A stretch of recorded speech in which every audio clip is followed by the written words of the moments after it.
একটা ঘন জঙ্গল, উঁচু গাছ, পাখির ডাক আর পাতার ফাঁক দিয়ে রোদের আলো পড়েছে।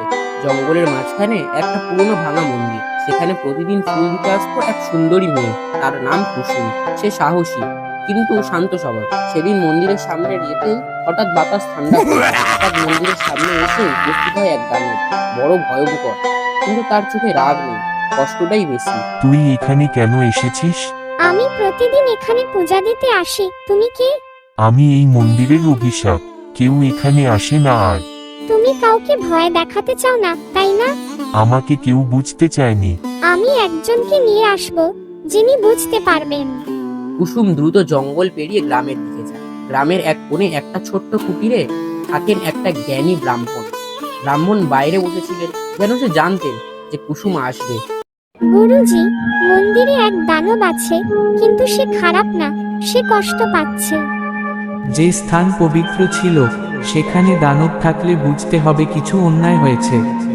তাহলে কি তাকে মুক্ত করা যাবে? যদি তার কষ্টের সত্য জানা যায় তবে অবশ্যই। চলুন, সে একা অপেক্ষা করছে। চল, আজ সেই অন্ধকার দূর হবে।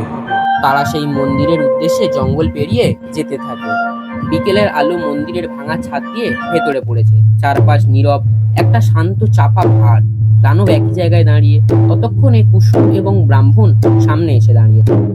তুমি কেন এই রূপে বন্দী? আমি একসময় এই মন্দিরের রক্ষক ছিলাম। মানুষ আমাকে বিশ্বাস করত।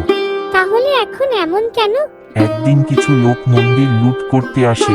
আমি বাধা দিই। তারা আমাকে মিথ্যা দোষ দিয়ে হত্যা করে। অন্যায়ের ফলে পবিত্র স্থানও অশান্ত হয়। আমি কি মুক্তি পাবো? তোমার সত্য আজ আর লুকানো নেই। সত্য প্রকাশিত, এখন তোর মুক্তি। দানবকে আর এরপরে সেখানে দেখা যায় না। মন্দিরের ভেতর আবার আলো ফিরে আসে আর শান্তি ফিরে আসে। পাখির ডাক আবারও শোনা যায়। কুসুম দাঁড়িয়ে, মুখে শান্ত হাসি। দানব আর নেই, শুধু হালকা বাতাস। কুসুম ব্রাহ্মণের দিকে তাকায়। ব্রাহ্মণ বলে, যে অন্যায়ের বিরুদ্ধে দাঁড়ায় সেই আলো ফিরিয়ে আনে।